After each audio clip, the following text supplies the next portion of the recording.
Welcome back to the Bonsai Builders podcast. I'm your host, Addison Galambos. My guest today is a man who literally wrote the book on bonsai design. His work has been a foundational text for a generation of artists, and he's had quite the storied career within the US bonsai scene. From curating the Weyerhaeuser collection all the way to lecturing and demoing across the globe. So I'm really excited to have him here with us today. A lot of our episodes so far have focused on kind of technique and horticulture and the hobbyist path to getting good at those.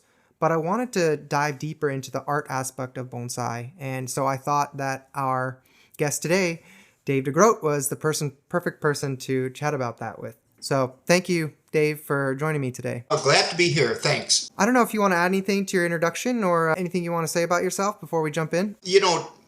In a way, this doesn't matter. I started bonsai back in 1972. Years in bonsai doesn't really matter so much as years spent in a bonsai environment or years spent with a very good teacher who can monitor your progress, make suggestions, make corrections, and so on and so forth. So if somebody's been in bonsai for 40 years or 50 years or 30 or whatever the time is, doesn't so much matter that time, it's how the time was spent. So I would just say that even though I've been in bonsai since 1972, most of my progress was made probably in the early, from the 1990s to through the early 2000s, 2010s, 2015, so on and so forth, somewhere along those lines. So it has to do with being with a professional teacher, somebody who is an actual professional in bonsai, making their living from it, in a competitive environment, and having to use those skills, for instance, for an employer. So for instance, where what you do matters versus what you do as a hobbyist. So those are two things that really matter. And so that's why we can take those 53 years and kind of compress them down a little bit. I think that's a great point. And I think that's what led me to kind of starting this podcast was, I'm a hobbyist who wants to get good, and I see this established path of, being an apprentice as a way to get very good, but that's not necessarily applicable to, conducive to a hobbyist's, kind of time to dedicate to the art. So that point around you can do bonsai forever, but not get to that higher level if you're not doing the right things, I think it is exactly the heart of what I want to figure out, for my own journey, as well as for helping optimize future people that come onto this path of trying to learn bonsai. So, you said the 90s to the early 2000s was kind of where a lot of your advancement and knowledge came in bonsai. What were the characteristics of that time, or what were you doing that led to that advancement? I became curator of the Pacific Rim Bonsai Collection, Weyerhaeuser's bonsai collection at that point. And so I was dealing with professional quality trees. I was also dealing with some people from the Puget Sound Bonsai Association who had extensive relationships and knowledge, both horticulturally and design. I had studied earlier in the New Orleans area with Vaughn Banting, who is probably not known very well.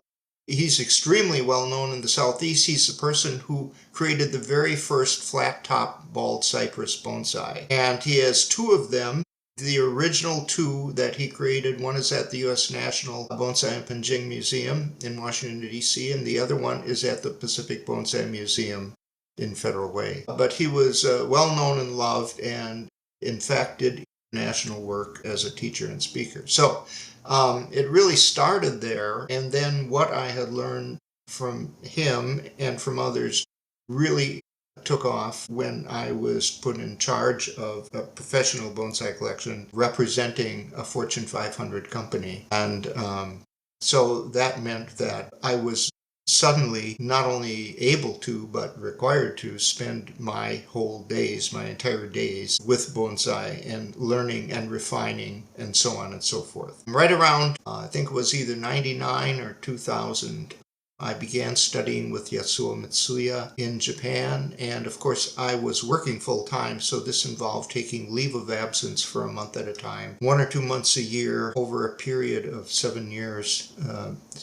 to bona fide professional in Japan. And we chose the times of my work carefully so that were the times that were most critical to bonsai. For instance, in August, I didn't go in August because basically in August just water. So in other words, there's some sort of slack time. September, there's not much going on yet because you're waiting for autumn and the defoliation, and so where you can start needle thinning and so on and so forth. So my visits there were targeted for the times of maximum work or the important work on the trees.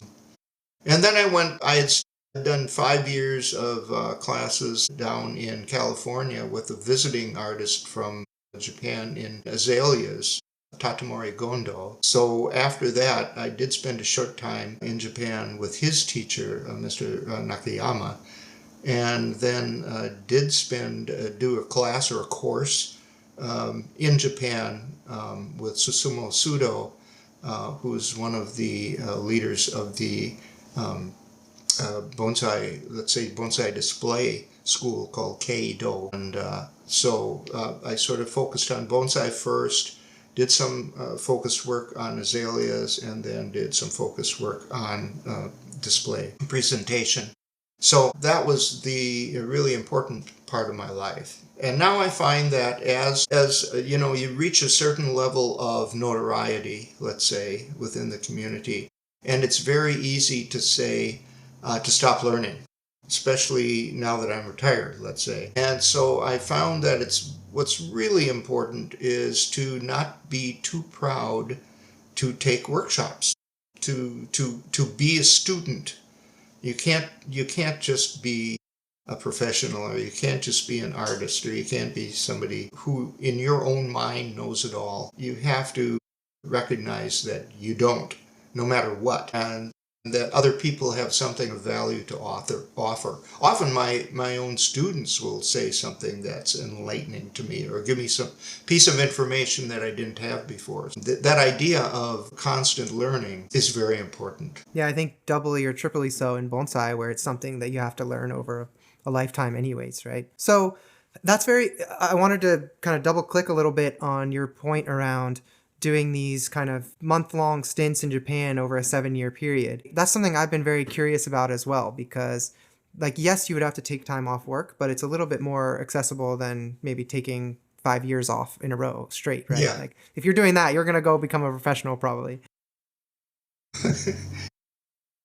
Can you talk to me a little bit about like how that opportunity came up, and then also how was it structured, and like what made it efficient for learning? Okay, well, so first of all, Weyerhaeuser Company was, and I'm sure still is, very interested in employee development. They're very interested in people in a position, increasing their skills in that position. I actually would get 2 months, 1 or 2 months of paid leave a year with salary and obviously with salary and with costs associated with going to Japan and learning. So obviously that's something that most jobs, your employer wouldn't do that. So I was really lucky that my employer was supporting the work I was doing for the company. They were supporting that by basically paying for my education in terms of salary and expenses. When I went there, I was just an apprentice. Because of my age and because of my position, I was given some consideration that others were not. For instance, on my days off, I could go where I wanted, which other apprentices could not.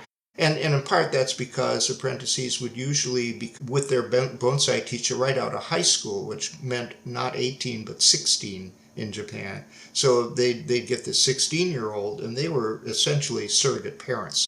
So there are certain things, the freedoms I had. There were other things. For instance, I didn't have to make tea for visitors. I didn't have to walk the dogs. I didn't have to clean up the workroom studio, although I did, certainly as a courtesy. And I would be invited to come in and have happy hour with my teacher before dinner in the evening. So in other words, it was a little easier for me to focus on just the bonsai aspects, just doing bonsai and not doing the things that an apprentice otherwise might be expected to do.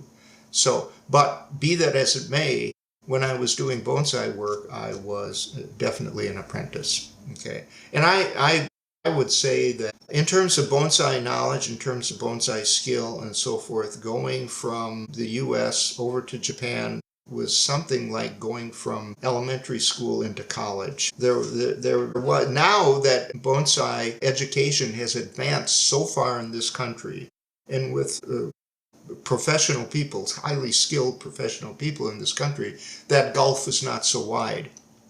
Back then, it was a wide gulf, and so there was a lot of work to do to get to a level that was a trustworthy level in that environment. And there's something about that environment that you realize that someone who is an absolute master, let's say here, over in Japan, might be just another young professional trying to get started because of the number of professionals and the competitiveness of the industry and so on and so forth. So there is definitely a difference, let's say, between being and not being there. There's a cultural, there is an emotional, an intellectual difference in being in the environment. So anyway, it's like taking diving lessons in a swimming pool and then going and jumping off a boat, 150 feet of water. It's kind of like that. Wow. Yeah, I'm curious, do you think that relationship was beneficial for Mr. Mitsuya or the different teachers as well? Because I'm curious if that type of model is something that now professionals would be interested in. I'm wondering how you make it most worthwhile for them, because they have to teach you, like you said, you have to get up to a certain skill level to even be effective, right? So that first month or that second year or third year, you're probably still like learning things to be effective. So I wonder how long of a commitment is required to like make it worth it for them as well. Yeah, I think that perhaps there's a different approach to learning a skill like bonsai, which is basically a motor skill. I mean, it's really not different than painting or sculpture or music in that it's a hands-on kind of skill. It's absolutely hands-on. So in other words, the difference is in Western culture, we approach learning intellectually. So what we want is we want to be told how to do something. We want to know why we're going to do it this way, and we want to know what's the expected outcome, and so on and so forth. And then we apply ourselves to it. In Japan, the process is more shut up and watch. In other words, if you want to learn how to do this, pay attention to how I'm doing it, and then do it. And I'm not going to tell you how to do it. You just do it, because this is your discovery. It's your discovery. It's not me feeding you information. You're going to learn how to do this by doing it. And if it's wrong, I'll tell you it's wrong. And then you're going to try it again, and so on. And until it becomes the learning is coming from within you rather than provided from outside of you. And that's the difference. And so that's why the repetition is so important. And so I use this anecdote. I've used this a number of times. One of my first visits there might have been my first visit, actually. It was a time of year when Mr. Mitsuya brought in a couple of his recent apprentices who were now professionals on their own.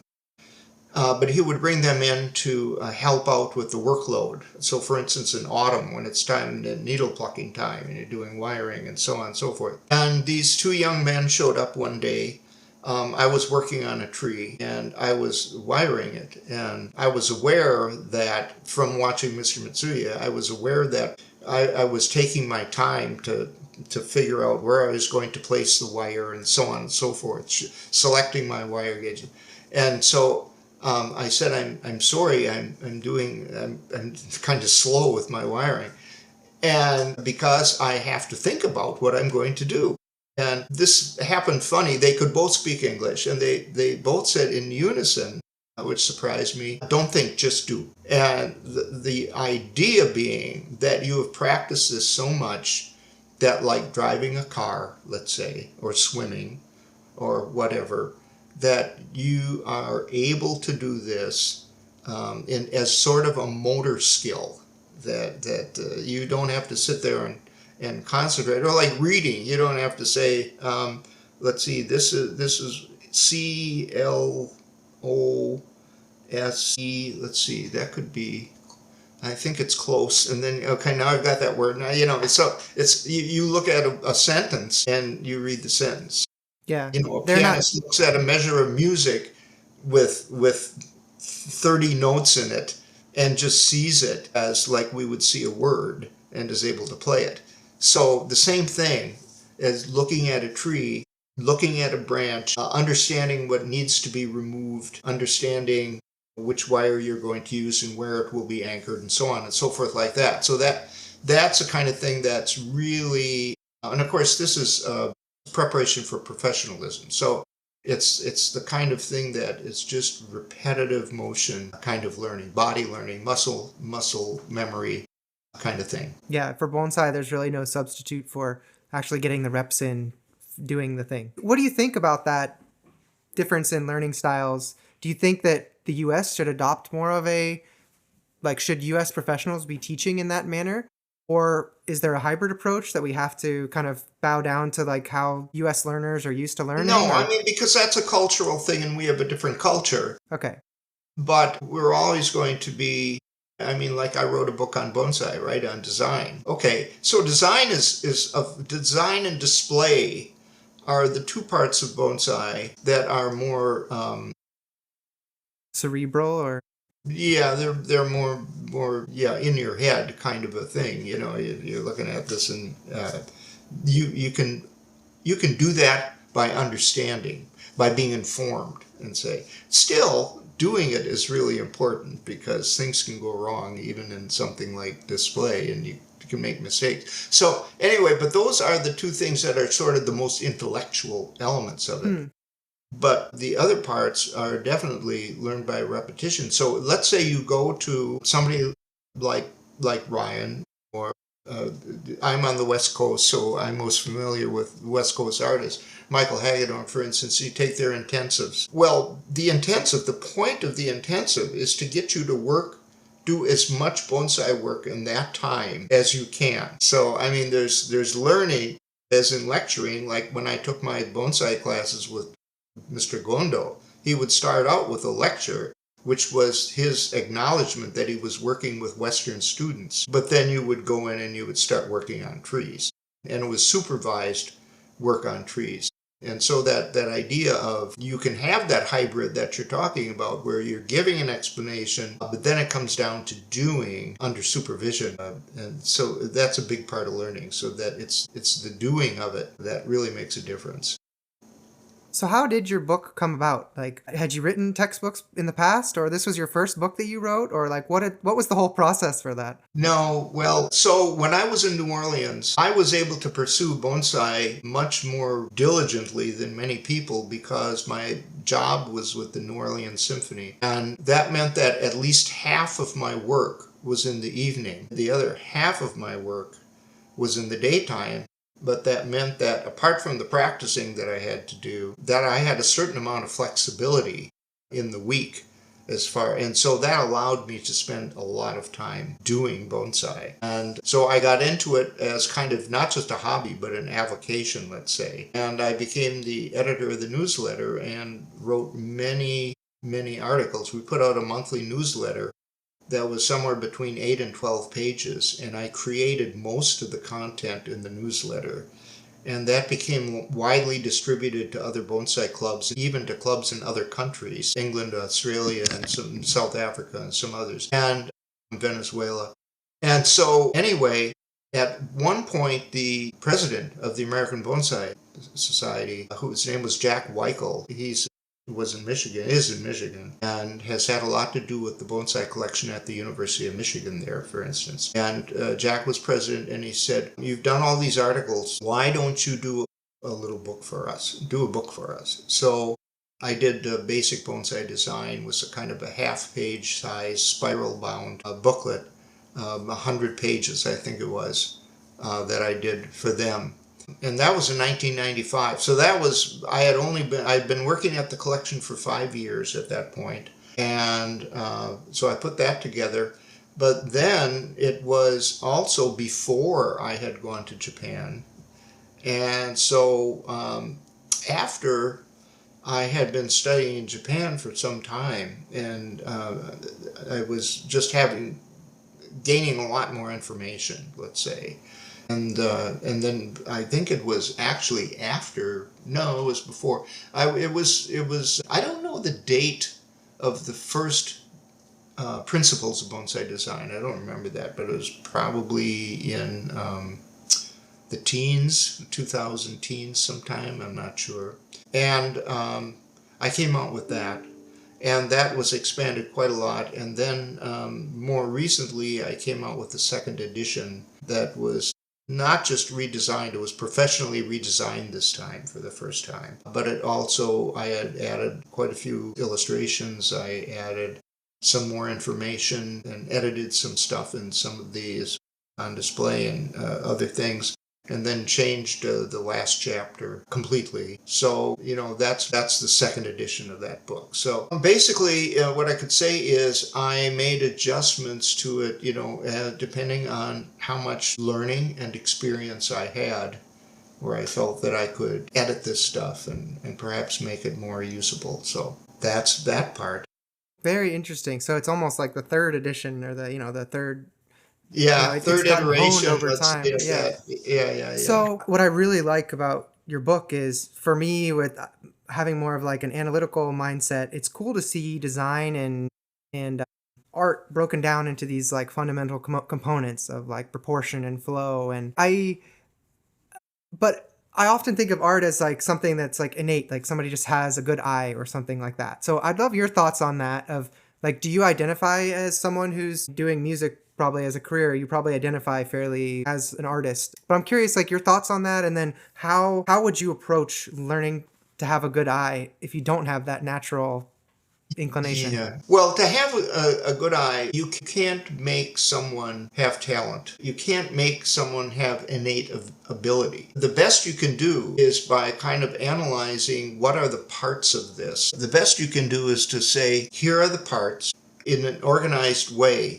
In other words, when you look at something visually, any piece of art, let's say, if it's sculpture, other kinds of sculpture other than bonsai or paintings or whatever, even music, in music theory, every music major in school takes music theory courses, which sort of break down how is music built, what are the components, and how do you put these together. And basically, I avoided the how-to part of it, because that's so difficult, because how-to changes depending on where you are, especially where you are. What's your climate?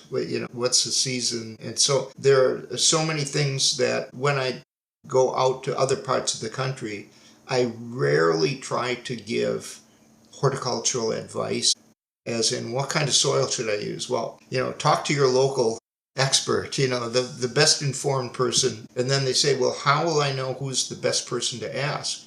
And I say, well, look at their trees. Who's got the best trees? That's the best person to ask, that's it, because they're doing something right. So, but you can at least let people get started.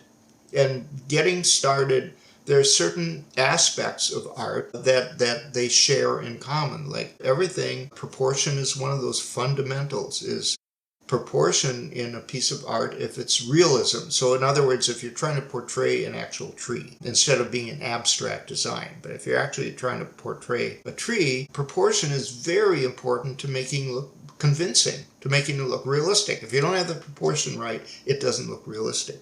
If it's abstract, we know from such broad experience that certain proportions, because they're everywhere in nature, can be applied to an abstract design and make it satisfying because of relationships to each other. So the relationships of frequencies between tones in music make something sound consonant or pleasing or dissonant or not pleasing. The 3 to 5 relationship, the size, the proportions of a playing card, or a 2 to 5, the proportions of an interior door, or there are certain proportions that are known by history and experience that they will help something be pleasing to more people than not. So that's just a real important piece of it. And then the other thing that can cause what I call tension, or something that creates tension, is whether something looks balanced. When you look at it, does it satisfy you that in a bonsai, in Japan, when people talk about balance, it often has to do with density. In other words, does one part of the tree look full and healthy and vibrant, and maybe another part is thinner, or the color's a little different, and that's identified as being unbalanced, because it's a lack of consistency, let's say, throughout the tree. So it's not just, does it look top heavy? Or does it look like it's not stand on its own, like it's going to fall, So in other words, that's another part, that balance is something that people respond to positively or negatively, depending on how it's just something that affects people's perception.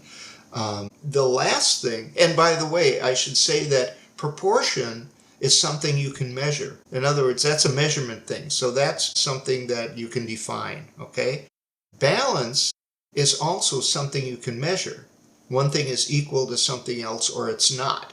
And so balance can be measured. So 2 of these 3 things you've got pretty well in hand, and you can kind of learn, because they are, in a way, they're sort of absolutes. This is in proportion. This one thing has a certain proportion to this, or it doesn't. This thing is balanced with this, or is not balanced. Then the final piece of it, however, that's the tough one. So the final piece is harmony. Does this piece harmonize? So in other words, is the total effect of having tension elements, for instance, in music, that would be some brief or passing dissonances that make the consonance that comes after them more pleasing. So in other words, you're that's also kind of balance issue, though, are the tension elements. So in other words, if you've got a tree and it's a formal upright, and you say, well, the perfect design for this tree would be a cone, okay? But, and that would be symmetrical. But if it is perfectly symmetrical, that's not going to hold my interest for very long, So we find that we go to asymmetrical balance, and we put more branches on one side, but maybe they're a little longer on the other side.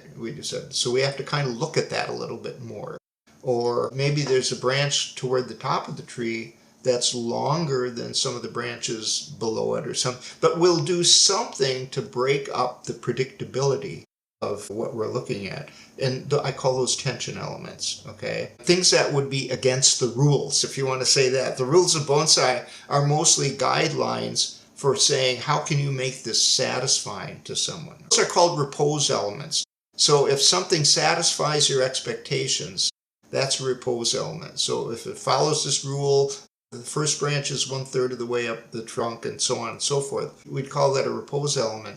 And if all of the branches follow suit, it's going to be probably not very interesting for very long, because you'll be able to kind of predict what's going to come next, and you won't be that interested. So you've got to mix in some of the tension elements with the repose elements. And when you find the right balance, then you have what I call resolution. And resolution for all people isn't the same. Some people like more tension elements. They like to break the rules more. Some people like more repose elements. They like to follow the rules more. And so it's actually when something finally, let's say, achieves this level of satisfaction, that can be a range between having more tension elements, or the resolution can have more repose elements in it. So that's the kicker. And what it comes down to,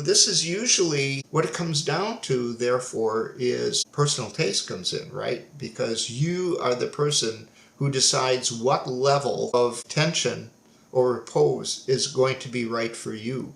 So in the end, this is why you can't quantify like resolution in something. You can't quantify that. You can't say if you do this that this will be what everybody likes, because Yeah, yeah, everybody yeah. looks at it differently.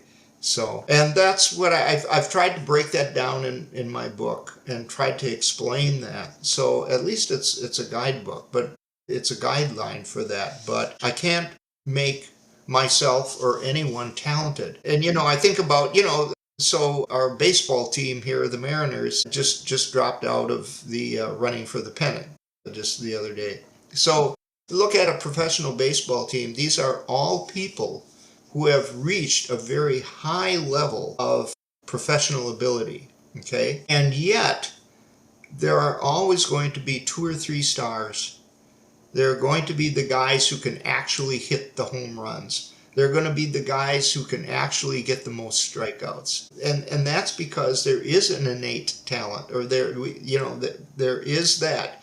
And no matter how much you study, some people are going to be able to accomplish this with less effort, um, uh, and more quickly than someone else. That's And true. so that's a great unknown. Yeah. I think in bonsai there's a little bit more like, since it's, I would say, not saturated, I would say there's more like you can get to, like, through hard work. You can get to a pretty high level, right, within the art, even Yes. without that innate talent, just given that there's not that many people that are actually competing, I'll say, in air quotes. But I agree, there are definitely people who grow more quickly and less quickly. I wonder what causes that. I've had professionals tell me that they've noticed within students, like, yeah, that you can tell like what trajectory they're on based on, your experiences with them. And yeah, I wonder what those components are that make up the innate talent for bonsai. But Yeah, I don't know. It's that innate talent. Part of it is having what generates that high level of interest that's required. mm, Um, and I don't know that. So I'm not a psychologist or a yeah, psychiatrist. exactly. Yeah, I'm I not saying you have to have an answer to that. I just was can't just answer that. But it is true that innate ability plays a good part. Now, in terms of how high can a person get as an amateur, let's say, which I think is something that you asked me the first time we spoke, the answer is very high. And there's for a lot of young people, a lot of young adults, especially, life can really get in the way. If you've got a job that's taking your time, you maybe have a commute in addition to that. Then, if you have kids, when you're taking them to hockey practice, or wherever you're going, they're going to take up time. They're going to need things, and so on and so forth. If you're older and you have an elderly parent or two that are going to start depending on you. And so if you have a job that's salaried, like when I worked at the museum, I was salaried. So in other words, I worked, generally speaking, from around 8:30 to 6. But I'd come home and eat dinner, and then I would usually do other work for another 2 to 3 hours in the evening. So in other words, it depends the kind of job you have, how much of your day it will consume. It's not necessarily 6 hours or 8 hours or something. And then and it comes down to money too. So in most cases, someone who's financially comfortable, well, there are two elements involved in my thing. One is how much money do you have that you're willing to spend, and how much money do you have that your wife is willing to spend if you're married. And that can make I see a huge difference over the years. I have really seen a big difference in the kind of material that people acquire if both partners are involved in the art, or if only one partner is involved in the art. And so the point is, like when carpenters used to say, start right, end right. You start with the good materials and you start with the good techniques, and you're going to end.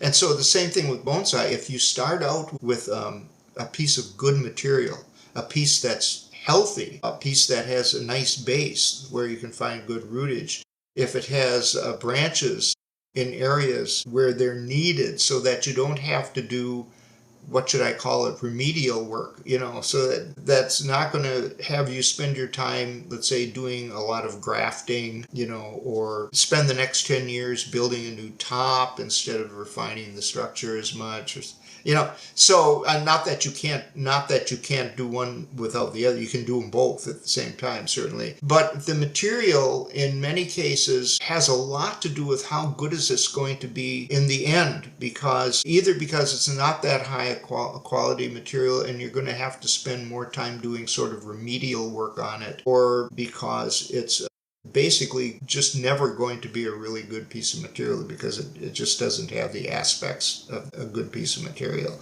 Yeah. Starting with good material is really important. And so one of the hardest things to do when I do workshops, is people bringing in material that's just not good material. It's like they didn't know how to choose it. They didn't understand that, well, I really like the trunk of this tree because it has a nice curve, but all the branches are too thick. Or it's got just a coiled mass of roots on the bottom that. So what they do is they buy problems because they might see one aspect of the tree, but not be experienced enough or knowledgeable enough to look at more than one aspect of the tree and see all aspects of the tree. So starting with good material, having that piece of information, having that bit of knowledge is something that usually comes later in the bonsai journey. Like a lot of people, when they're first starting out, they just don't have that information. So they spend a lot of time on trees that are never going to be good trees, and they end up in plant sales or club auction or something like that. Yeah, you get more into the hobby and then you find yourself recycling your whole collection because you have to Yeah. put out the, lower You quality say, well, stuff. I think it's time for somebody else to give this a shot. Yeah. Which is why when you see something in the club sale, be wary. You have to ask yourself, well, why is that in the sale? Yeah. It's not. Is it because this person has just far too many excellent pieces of material, or Yeah. because they're unloading a problem? Yeah, exactly. So I wanted to go back a little bit to you were talking about harmony and flow and balance and proportion as these the kind of components of design. And And flow is a part of balance, by the way. Yeah, right. and That's a term that's used by many teachers, and that is especially important in, for instance, a display, which is kind of all about that, but also in the tree itself, right? absolutely, Yeah. absolutely. Anyway, Yeah, so I loved how you explained that. And I thought it was really powerful.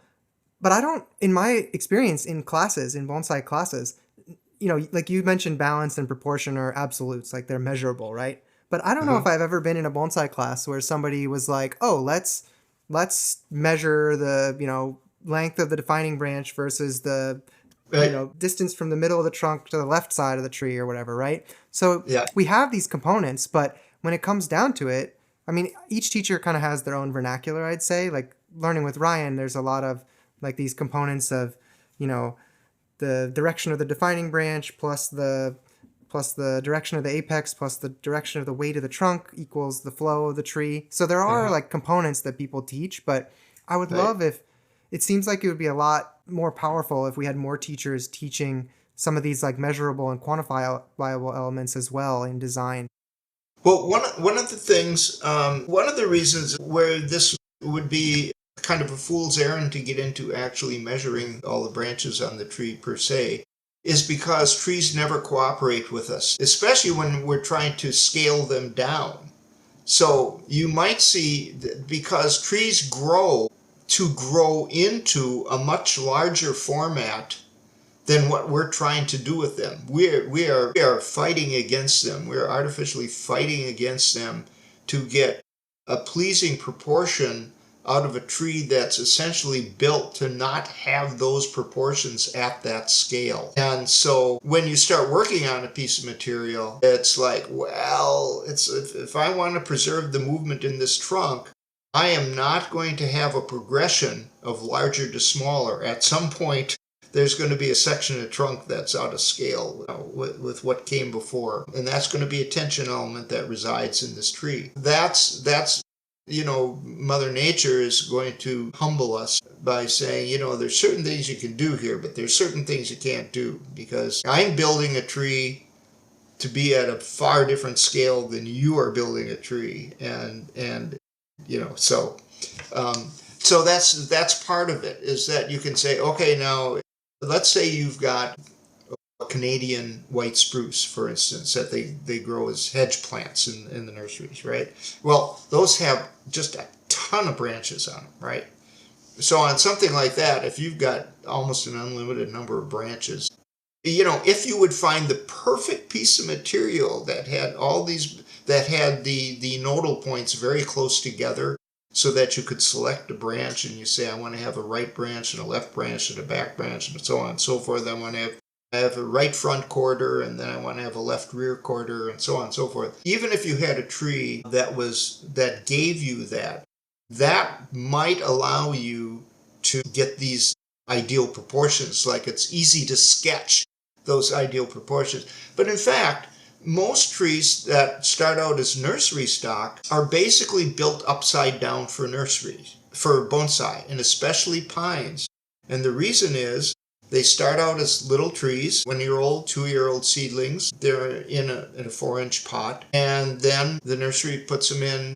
Well, these are 3-year-olds, so they're going to go into a 6-inch pot, and then they grow a little faster, get a little bigger, and then, well, I think we're going to put them in a 2-gallon pot and pump them up a little. So what happens is, you buy this pine tree, and your nice small internodes are all at the bottom of the tree from when the tree was young, and then as you get to the upper part of the tree, your internodes get farther and farther apart. So the nursery process of growing trees for market tends to grow the trees exactly upside down.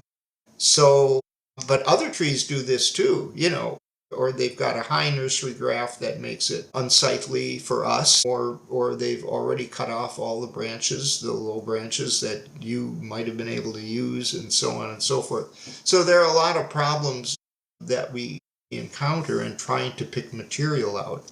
So trying to choose nursery stock around here is pretty much everything's grafted at this point. There's almost nothing in a landscape nursery, for instance. You have to go to a bonsai nursery where, if there are grafted things, they've been grafted properly on the roots, Yeah. and not 4 inches above the roots, and so Yeah, on. bonsai don't just happen by accident. Yeah. That's So why growing is so hard. But this yeah. gets us back to this whole thing about measurable proportion, though, is that it's really hard, and it's the same issue with people coming in with good material, that the nature or the nurture in the landscape nursery has made them not very good material for bonsai. And I think that's one reason why collected material becomes so popular, because it has characteristics that we want, that nature has already done for us, and they don't have some of the problems that actually nursery material brings Yeah. to us. Well, and it's fun having unique characteristics that you can leverage within a design, right? It gives you Yeah, a it's domain to instant craft a design gratification. around. Yeah. Yeah, yeah, it's instant gratification, right? I mean, you that first styling, there's nothing that gives you as much of a buzz. At least it doesn't give me as much as a buzz as the first time you see something going from something that's just kind of random and confusing into something that, wow, it has direction, it has proportion. It's, wow, that initial styling is kind of like the most fun. Absolutely. Yeah. Seeing it develop is fun, but it's not that same rush, kind of, that you get from seeing that first time. Yeah. Oh, absolutely. First stylings are some of the most fun parts of bonsai, for me at least. Well, I like looking at the tree a year down the road from a first styling and being like, Yeah. wow, this is actually, some of those branches have aged a bit, the tree's denser again. Like that's a fun gratification for sure. It's fun to go back and look at pictures of my trees from 20 years ago, for instance, and look at them, then look at them now. The other thing that I find when I go back to the Pacific Bonsai Museum is how much trees grow as bonsai, which we don't see typically. We won't notice it on a day-to-day basis or week to week or anything. But if I haven't been back at the museum for 3 months, 6 months, whatever, and I go in and I go around and I look at the trees, I'm always amazed, not that they've gotten taller, of course, sometimes wider, that's part of it, but most of all, what impresses me is how much massive the trunks get and how much better defined the root systems are and so on, that they really start to show after a bit of absence. They start to show what actual age brings to the tree. Yeah, and age in a pot. Age in a pot Yeah, specifically, you get those characteristics that are very enticing. they develop for sure. Yeah, so one thing I wanted to ask you as well, I've asked a few other artists this. Do you think bonsai is an art or is it a craft? It depends how you. Okay, so craft and art have something in common. There are two definitions of craft that I would use. So one defining characteristic of fine art is that it's not utilitarian. So for something, for instance, you can make a very beautiful clay ceramic picture. Usually people will say, well, that's kind of, it's a utilitarian object, so that is more in the realm of craft. Whereas if it is intended to be simply appreciated for its appearance, that has no other purpose, and that would be the realm of fine art. The other thing, though, is repetition. So if somebody creates, for instance, many artists, painters, two-dimensional artists, they will come up with an image that sells, quickly, that they see, wow, people really like this. I'm going to do another similar image. And then, that one sells, and say, oh, okay, then I'm going to do three more like that, and see, And so part of it, like Monet painting the haystacks, part of it can be real art inquiry, as in how does the light at different times of day affect the image of this? How, that was his exploration, is at different times of day, if I paint this, or the cathedral painting, and say, how do these shadows change? What different elements are brought out? Without photography, this required painting to explore how those things would change. So that's real in the realm of art in my mind, okay? But if you are painting essentially the same painting over and over for the purpose of selling it, then it seems to be more like craft. It's like a guy who makes a beautifully tooled leather belt. Then maybe the first one is kind of like a work of art because it has all of his imagination and so on in it. But then if he continues to make that over and over again, that's kind of characteristic of craft too. So I think that exact dichotomy is why I've kind of, not that this question is ultra important, like I'm just doing bonsai because I like to do it, but whether it's an art or a craft, right? But I think that aspect is something that's challenged me, is like, I've heard people talk about like, oh, the Japanese aesthetic and like this pursuit of perfection, and like you have to have these exact proportions, and a black pine should be, this specific style. If it's like, oh, we're always just trying to make this exact same product, then that's almost like we're trying to stamp something out, right? There's not as much freedom for expression or a different type of emotion that you're trying to evoke within your audience. So when you say that you've got two formal uprights, okay, pines, black pines, they're both at Kokufu, and they're both fabulous. But you say, well, this one it just looks more vibrant. It's got better color. I mean, this one's going to get the prize because it just looks like a stronger tree. And in a way, the way we judge, it's the judging of bonsai that reduces it to a craft. So by way of explanation, when we judge an exhibit, we have to be able to, people want to be assured that we are using a set of standards that apply to everyone, so that they want equal treatment. Well, I want to make sure that my piece is being judged fairly in relation to other pieces. So I want to know, what are your standards? So then you get these standards where, as well, are the roots radiating all around the trunk, radiating outward, and does the trunk have tapered? And so what happens is you go down this checklist of, what does a tree have? Is it clean? Is it well? And I mean, you might as well be judging a dog show. It's the same as judging a dog show. All you can judge in some of these exhibits is the craft. You can't judge the art.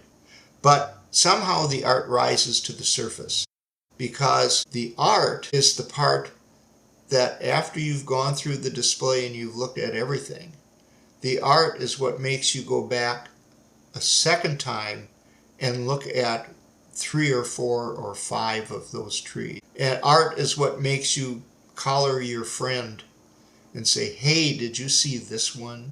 Did you? Art is what gives you that emotional response or an intellectual response that sets it apart from something else. You can't put that in a judging manual. So this argument between is bonsai art or craft is it's a no-win argument, because you have to judge bonsai based on craft. Did you do this right? Did you do that right? Okay, well then this is good. Yeah. But you can't judge them on art because that's too personal.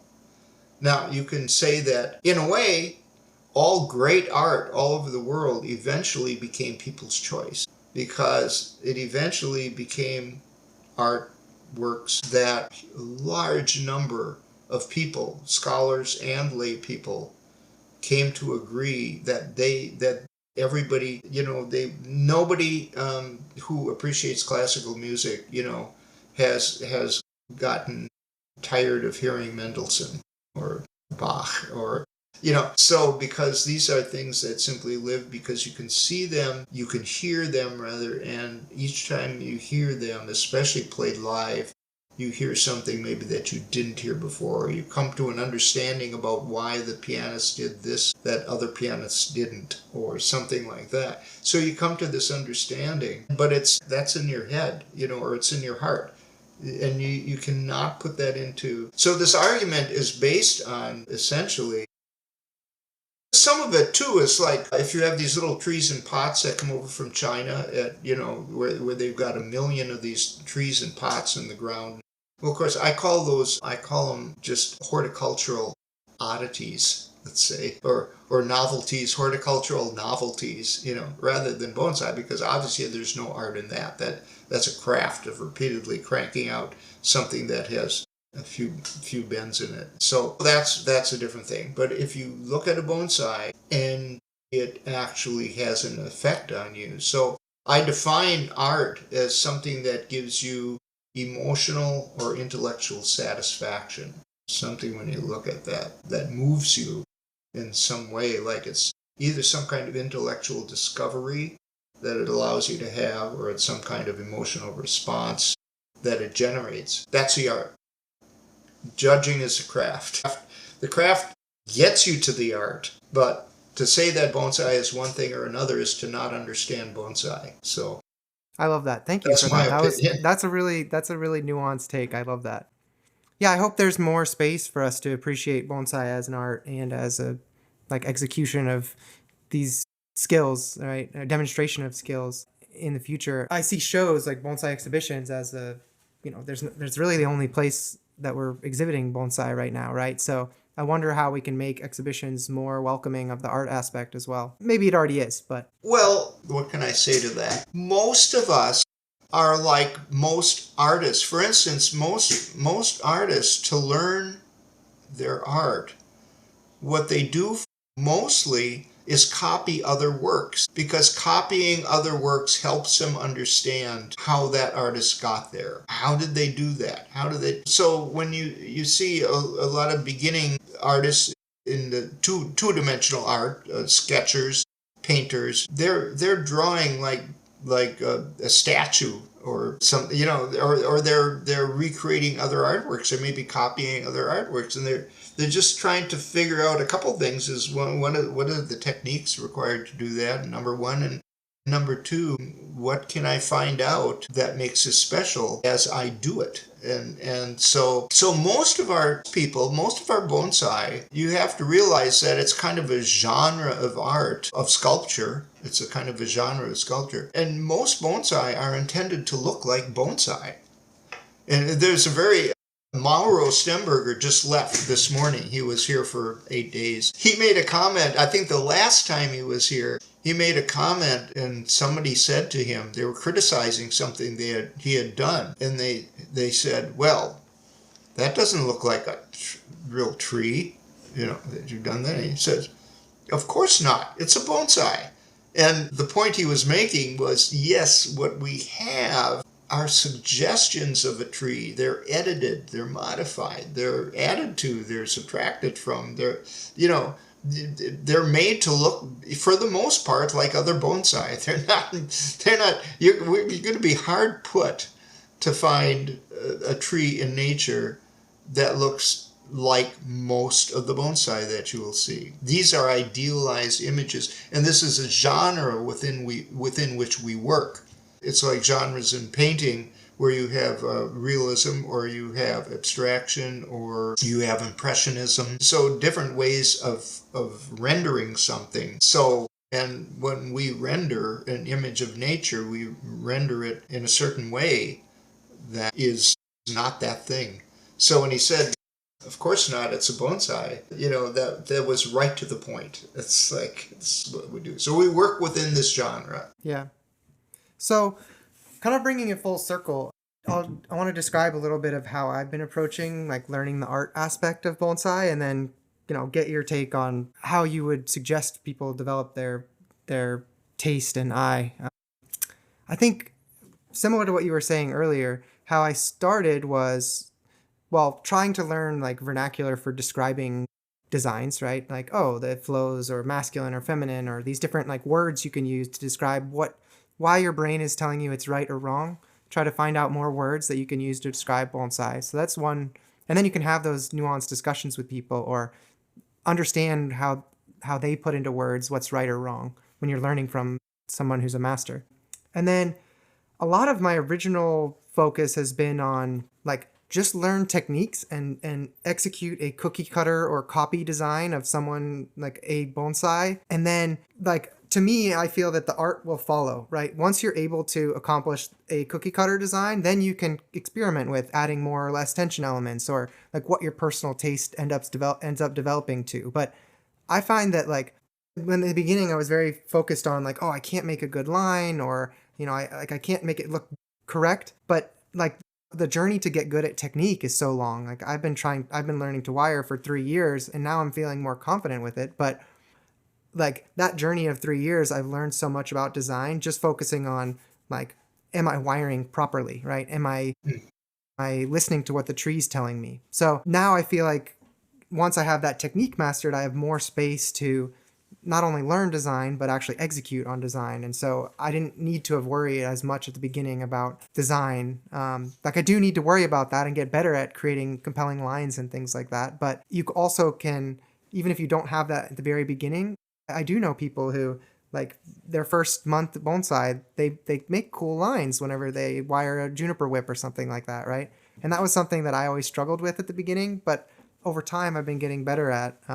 But yeah, that was kind of stream of consciousness. But curious to your thoughts on how would you suggest folks learn the design and art aspect of bonsai, and where does it fall within the within the hierarchy of things you have to learn in terms of horticulture, technique, design? Okay, so this takes us to the idea of originality, because the easiest way for people to perceive something as art is if it's novel. So if it's within a style or something, it's harder to convey kind of the essence or the specialness of this thing when it looks fairly similar to other things.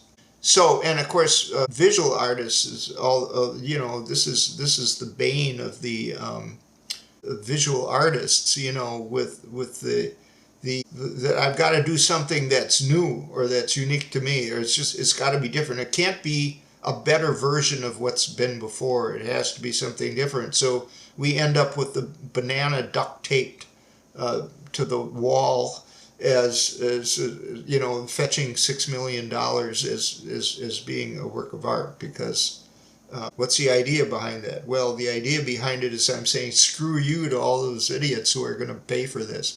So that's novelty. So originality is kind of part of it, and that's kind of a craft or fine art issue also. So I guess one of the things I would say is the muscle memory acquired by just practicing the wiring, just doing it over and over and say, does this work? Does this look good? Is this, you can't, there's no amount of time that's enough to get good enough to be really good at something. And again, you kind of have to go immerse yourself in a professional environment to find out what that level is. It's just not really a good way to do it otherwise. But you get that muscle memory, and when you get the basics down to where you're not having to think about it as much, now you can think about something else. Well, if I tweaked this, or let's say in this place where on the inside of a curve where everything tells me I should cut this branch off, if I left a gene stub that would cause a little bit of irritation or tension, this is going to have this effect of making the whole piece look more naturalistic, if that's my goal, because nature is not going to care about whether this gene stub occurred on the inside of a curve. So in other words, by learning all of how to do this, or what you should do, or whatever, this gives you the freedom to try something different. In my book, chapter 6 on styles, I just had this kind of discussion with somebody. We actually, our Bonsai Club, we're going to do for the first time a winter silhouette show in January of next year. And we're discussing what's going to be on the labels. And we had a big discussion about the age and whether there should be an age. And the argument was, well, everybody's interested in what the age is. And the counter argument was, yeah, but it has nothing to do with the bonsai as art. That has really nothing to do with the bonsai. I mean, that is a piece of outside information that's an interesting piece of information. But you're asking people to look at this tree and say, what is this tree? Is this an old tree in front of you? And the tree's got to speak. So this was a big piece of conversation. Do we put in the age of the tree? So we finally decided not. The other one suggestion was put in the style of the tree. And so my approach to that was, knowing the style of the tree has nothing to do with if you appreciate it. I mean, you're either going to appreciate this tree when you look at it, and then if somebody says, oh, it's in this style, it's like, okay, and. So, in other words, style is an educational tool. So, that big long chapter in my book on styles is saying, here are things, here are starting points for you. Here is a menu of options. So how would you, if you're going to try to make your tree look like an actual tree in nature, what are some examples of trees in nature that you could use as examples as a starting point for what do I want to do about what is the branching form? Is it X current? Is it D current? Or what am I going to do here? If it's based on examples, for instance, of abstract bonsai and some of the Panjing traditional styles, well, what are those styles and what do they look like? And so if I want to do something and use that as a starting point, that's an option. But then it's up to the person themselves to see if they have the creative ability, let's say, to make that somehow their own, to make it their statement, to make it a little bit different than that. But that whole thing on styles, so that's an educational tool, but it's not an element of whether it's good art or not good art. Yeah, I like that. Saying that can be, so you can say, well, that's a really good windswept because it really looks like a windswept tree. And that's valid, but people don't have to be told if they're viewing it that it's a windswept tree. I mean, they if it's a good tree, they're going to figure that out. Yeah. They won't need the coaching, right? You almost should assume that the artist's vision is there as intended. Like it doesn't look like a windswept if it's a flat top, right? Yeah, like you shouldn't need to be told that it's that. Or it could be both. I mean, if it's all on one side, it could be both. Yeah, sorry. Or it's not going to be a windswept if it's a broom style, let's say. Yeah. Right? That's a better example. That's not going to happen. Yeah. So, so that was another piece of conversation is, should we put in the styles? No, we're not going to put in styles because that's not, that's an educational tool for people doing it. For somebody who's setting out to design a bonsai, that's an educational tool. Yeah, that's a mold that you can use as a rough guide. But it's not a requirement for appreciation. Yeah.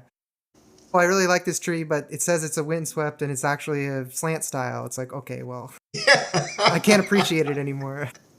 Yeah, right. Exactly. Yes, yeah. All right. Well, this has been very informative for me. I really appreciate you taking the time. Any kind of final thoughts that you have based on what we discussed today, or anything you want to say to folks? My final thoughts would be to circle back to what you said to me, I think in a pre-conversation, is like, how can somebody reach the pinnacle? And the answer to that is the pinnacles. I mean, look at a mountain range. Every mountain has a pinnacle, but they're at different elevations, And so the point is being as good as you can be. Just being as good as you can be. And you say, well, how far can I go with this? Does my time, my resources, and actually competing interests. It's like, I really love bonsai, but I also really love racing my motorcycle, or something like that. Or I'm on my soccer team, and so as much as you can be, but your pinnacle for you should be what really gives you satisfaction. That's your pinnacle. It's like, I really enjoy what I'm doing. I'm creating something not only that I enjoy, but I'm creating something that if I put in a show, and the show is judged, it's not going to get best in show or something, but other people are going to see what I see. That's the pinnacle. To do that, technical flaws can distract from it. So your technique needs to be good enough to be able to create something that gives someone a sense of intellectual or emotional satisfaction, and that is not brought down or interfered with because of technical flaws. So, that there's just a different level for every person. Every person is going to have a different level for that. But I think if you can create something that's imaginative, that's technically competent, and that other people can appreciate as well as you, I think then you've created some art, and that's your pinnacle. I like that message a lot. Have the technical chops to kind of satisfy the requirement, but then make things that show a message. Your tree, the Walk Like an Egyptian, is one of my favorite, like most memorable trees.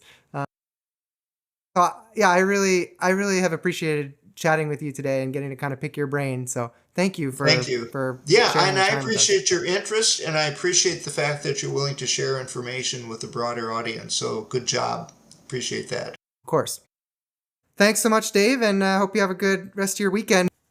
And thank you to everyone who joined us tonight. I hope you had as much fun as I did. If you can, it would mean a lot to me if you could like or subscribe or follow whatever platform you're on, so we can continue to grow the podcast. Thanks so much for listening, and hope you have a great week.